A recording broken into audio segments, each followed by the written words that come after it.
Across Europe, buried beneath forests, mountains, and coastlines, lie the remnants of one of history's most extensive military construction programs. These are the secret bunkers and fortifications of Nazi Germany, massive concrete structures that served as weapons factories, command centers, and launch sites built with slave labor at an immense human cost. Nearly 80 years after the war's end, these sites continue to be discovered, helping us understand both Nazi military ambition and the tremendous sacrifice made to stop it. Today, we'll explore 15 of the most significant Nazi bunkers ever found, examining their military purpose, the human cost of their construction, and their impact on World War II. In northern France, near the English Channel, lies the remains of one of Nazi Germany's most ambitious secret weapons projects.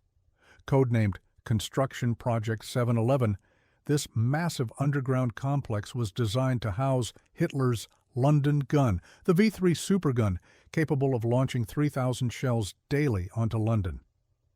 Construction began in September 1943 with over 5,000 laborers, including enslaved Soviet prisoners working brutal 12-hour shifts.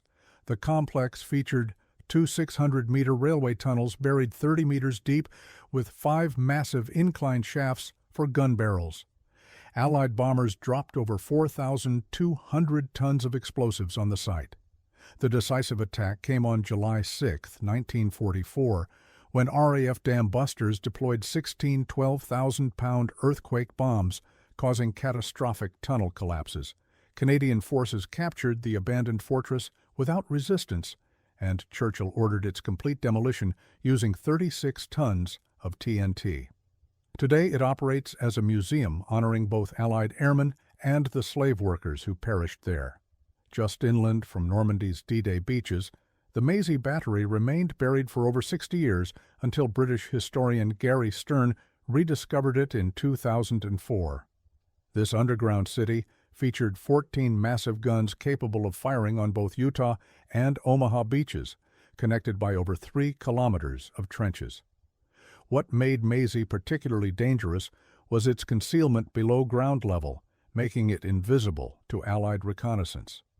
Despite extensive pre-invasion bombardments, the battery remained operational throughout D-Day, shelling landing beaches for 3 days. U.S. Rangers finally captured it on June 9th after a 5-hour battle, discovering 180 tons of ammunition, enough for weeks of bombardment. Denmark's coastline holds 7,000 bunkers from Hitler's Atlantic Wall, the largest construction project in Danish history. In 2008, violent storms revealed 4 fully furnished bunkers untouched since 1945, containing tobacco pipes, uniforms, medicine vials, and communication equipment preserved exactly as left by German soldiers. These time capsules provided unprecedented insight into daily life along the Atlantic Wall. Today, several Danish bunkers operate as museums, including the Tirpitz bunker in Blovund, attracting 100,000 visitors annually and helping people understand the reality of Nazi occupation. Hidden in Poland's Masurian woods, the Wolf's Lair served as Hitler's primary Eastern Front headquarters. This 250-hectare complex of 200 buildings had bunker walls 8 meters thick, designed to withstand aerial bombardment. Hitler spent over 800 days here between 1941 and 1944, directing military operations. On July 20, 1944, Colonel Klaus von Stauffenberg placed a briefcase bomb beneath a conference table in the most famous assassination attempt against Hitler. The explosion killed 4 men, but Hitler survived with minor injuries. The failed Operation Valkyrie resulted in brutal reprisals, 7,000 arrests, and nearly 5,000 executions. In 2015, workers discovered human remains near the complex, identified as a concentration camp prisoner from the forced labor battalions that built the fortress. Today, 300,000 visitors annually walk among the ruins. Located at Hamburg's harbor, the Elba II bunker was built in 1941 to protect Germany's submarine fleet. After Germany's surrender, British engineers used 32 tons of explosives to demolish it, but the blast sealed submarines inside, creating an accidental time capsule. The structure proved remarkably resilient. Even 150 kilograms of dynamite in 2001 barely affected it. Researchers rediscovered the entombed submarines in 1985, but authorities later filled the bunker with concrete. Today, these warships lie beneath a parking lot, completely inaccessible. The Jersey Tunnel complex, excavated 50 meters underground, required more rock removal than the entire Atlantic Wall from Norway to Spain. Over 5,000 forced laborers from across Europe endured brutal 12-hour shifts with basic tools. Russian and Ukrainian prisoners faced particularly severe conditions, with many dying from malnutrition and exhaustion. Originally designed as air raid shelters, the tunnels were later converted into a casualty clearing station and hospital. Today, the Jersey War Tunnels Museum preserves the original operating theater and displays about the harsh conditions forced laborers endured, ensuring their suffering is remembered. In Bavaria's forests, Nazi Germany began constructing an innovative underground factory in 1944. Codenamed Vineyard 1, this facility used a unique method, creating gravel mounds, pouring concrete over them, then excavating underneath to form massive 85-meter-wide arches. Of 10,000 workers, 8,500 were forced laborers, primarily Jewish prisoners and Soviet POWs. Tragically, over 3,000 died from overwork and starvation. Those too weak were sent to Auschwitz. Despite this enormous human cost, only 7 of 12 planned arches were completed before American forces arrived. Today, one arch remains as a memorial to those who died. This massive fortress near Saint-Omer was designed as the world's first V-2 rocket assembly and launch facility, with walls 5 meters thick and 28-meter-high ceilings. Construction consumed 150,000 cubic meters of concrete, intended to launch dozens of rockets daily at London. Allied Operation Crossbow targeted the site with 187 B-17 bombers, dropping 368 tons of bombs on August 27, 1943. The bombing proved so effective that the facility never fired a single V-2. Today it serves as a historical monument, attracting 50,000 visitors annually, with visible bomb damage still evident. This sophisticated underground complex near St. Georgen produced 450 Messerschmitt Me 262 jet fighter fuselages monthly by April 1945. The facility's 50,000 square meters of tunnels represented desperate Nazi attempts to shield aircraft production from bombing. Approximately 10,000 slave laborers worked here, with 3,500 in production and 6,500 in construction. Prisoners from Mauthausen-Gusen concentration camp endured 14-hour shifts in dust-filled tunnels, resulting in 100 deaths daily. Jewish prisoners survived an average of just 4 months in what they called the Hell of Hells. U.S. forces liberated the facility on May 5, 1945, finding it 85% complete. Soviets later dismantled all equipment and destroyed key tunnel sections. After Allied bombing destroyed Peenemünde, Nazi authorities relocated V-2 rocket production to tunnels within Konstein Mountain. This underground factory employed 12,000 prisoners by fall 1944, producing 600 rockets monthly by 1945. Prisoners initially lived entirely within unstable tunnels, deprived of daylight for months. Of 60,000 prisoners who passed through Mittelbau, at least 20,000 died. Some risked their lives in sabotage. Over 200 were publicly hanged. The first V-2 built here successfully launched against London on September 8, 1944.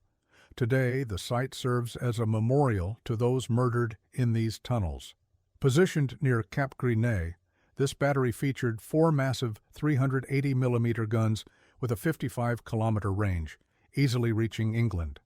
Throughout its operation, the guns caused over 3,000 alerts and 216 civilian deaths in Dover, though remarkably never confirmed hitting any ships despite frequent bombardment. On September 29, 1944, the 3rd Canadian Infantry Division captured the battery after RAF bombing raids dropped 855 tons of explosives. The North Nova Scotia Highlanders encountered minimal resistance, with German gunners surrendering by mid-morning. Today, the site houses a museum featuring one of only 2 remaining K-5 railway guns worldwide. Codenamed Waterworks Street Paul, this colossal bunker was designed to launch V-1 flying bombs at London. Construction used an innovative technique, building the roof first, then excavating beneath while protected from Allied bombs. The facility could store 150 missiles with direct railway access. Allied intelligence quickly identified the site, launching intensive bombing campaigns from September 1943. Despite the massive concrete structure nearing completion, interior work barely began before abandonment in April 1944.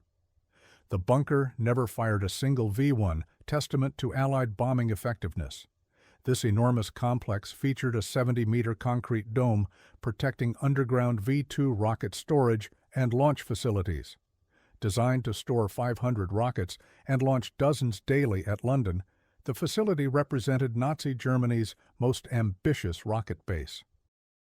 Allied forces conducted 16 separate air raids with 811 bombers dropping 4,600 tons of explosives, preventing the facility from becoming operational. Like other V-weapon sites, thousands of forced laborers from concentration camps suffered and died during construction. Today, La Coupole operates as a history center and planetarium, presenting exhibits in 4 languages about both the facility's intended purpose and the broader context of Nazi occupation. Second Project Reese, Poland. The Giant's unfinished fortress beneath Poland's Owl Mountains. Project Giant remains one of Hitler's most mysterious construction endeavors. Between 1943 and 1945, workers carved 9 kilometers of tunnels through solid rock, creating 25,000 square meters of underground space.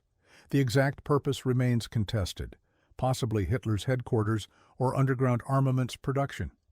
What's certain is the human cost. Thousands of concentration camp prisoners died from exhaustion and brutal working conditions. The project reached only 11% completion, consuming enormous resources Germany couldn't afford. The mystery continues to attract researchers, while the site serves as a memorial to forced laborers who died there. The unfinished complex stands as testimony to the ultimate failure of Nazi ambitions. Located beneath Berlin's Reich Chancellery, the Führerbunker served as Hitler's final headquarters. Hitler retreated here on January 16, 1945, as Soviet forces closed in, rarely venturing outside except for his final appearance on April 20th, his 56th birthday. On April 29th, Hitler married Eva Braun in the bunker's map room, then dictated his final will. The following day, both ended their lives. Their bodies were burned in the Chancellery Garden as per Hitler's instructions, effectively ending the Third Reich. The bunker featured 30 small rooms with 4-meter concrete walls, but conditions were unpleasant and damp despite fortifications. After the war, Soviets attempted destruction, but the construction proved too robust. East German authorities later filled remaining sections with concrete. Today the site lies beneath a parking lot, marked only by a small plaque, a fitting end to Nazi Germany's underground empire. These 15 bunkers represent more than military engineering. They are monuments to human suffering and the ultimate triumph of freedom over tyranny. Built with forced labor costing thousands of lives, they also tell the story of Allied determination and resistance. From code breakers identifying locations to bomber crews destroying them, from resistance fighters providing intelligence to forced laborers committing sabotage at the cost of their lives, countless individuals prevented these weapons of terror from reaching full potential. Today, many sites serve as museums and memorials, ensuring lessons from this dark period aren't forgotten. They remind us of the importance of defending democratic values and the terrible consequences when hatred goes unchecked. As we continue discovering these hidden remnants, each site adds understanding of the conflict's true scope and sacrifice required to preserve freedom.